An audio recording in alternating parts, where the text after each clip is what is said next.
You're very kind. It's all for you. I'm not hungry. Please, go ahead.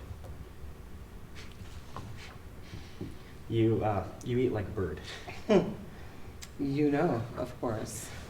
Not really. I hear the expression that one eats like a bird is really a falsity. A falsity.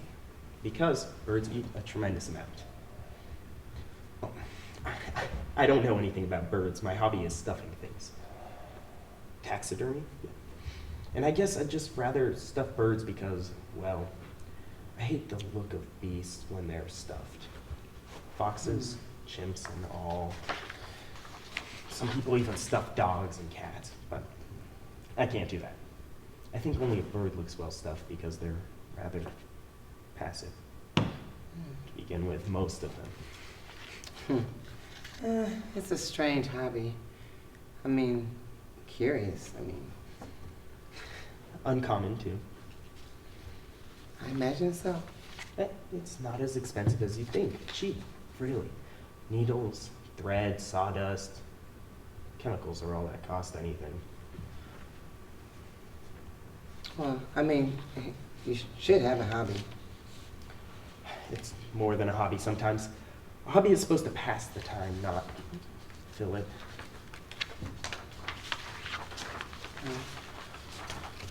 Is your time so empty? Oh no. It's I run the office, tend the cabins and grounds, do little chores for Mother. The ones she allows, I might be capable of doing. Do you go out much?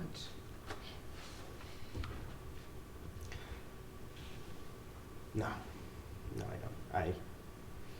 I don't need friends. Who needs friends? A boy's best friend is his mother.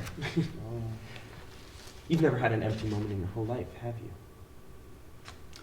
Only my share. Where are you going? I don't mean to pry. Well, I'm looking for a private island. What are you running away from? Why would you ask that? People never run away from anything. The rain didn't last very long. You know what I think? I think we're all in our private traps, clamped in them, and none of us can ever climb out. We scratch and claw, but only at the air, only at each other. For all of it, we never budge an inch. Sometimes we deliberately step into those traps. I was born into mine. I don't mind anymore.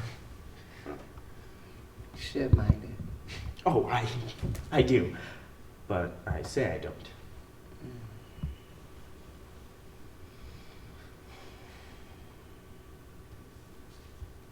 If anyone ever spoke to me the way I heard, the way she spoke to you, I don't think I'll ever smile again.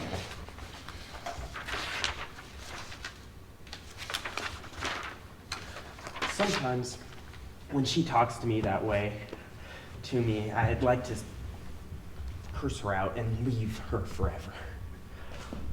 Or at least defy her. But I couldn't. She's ill. She sounded strong to me. Ill.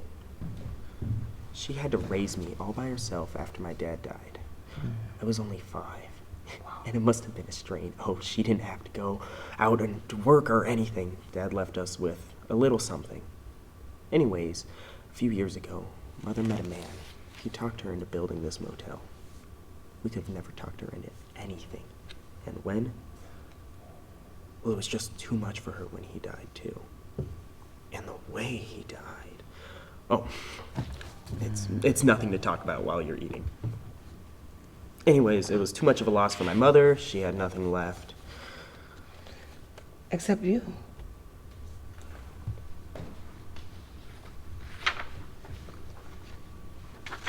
Why don't you go away?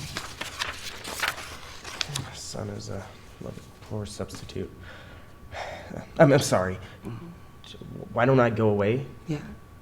Oh, to a private island like you. No, Not like me. It's too late for me. And besides, who'd look after her? She'd be alone up there. The fire would go out, damp and cold, like a grave. And when you love someone, you don't do that to them, even if you hate them. I don't hate her. I hate what she's become. I hate the illness. Wouldn't it be better if you put her in some place?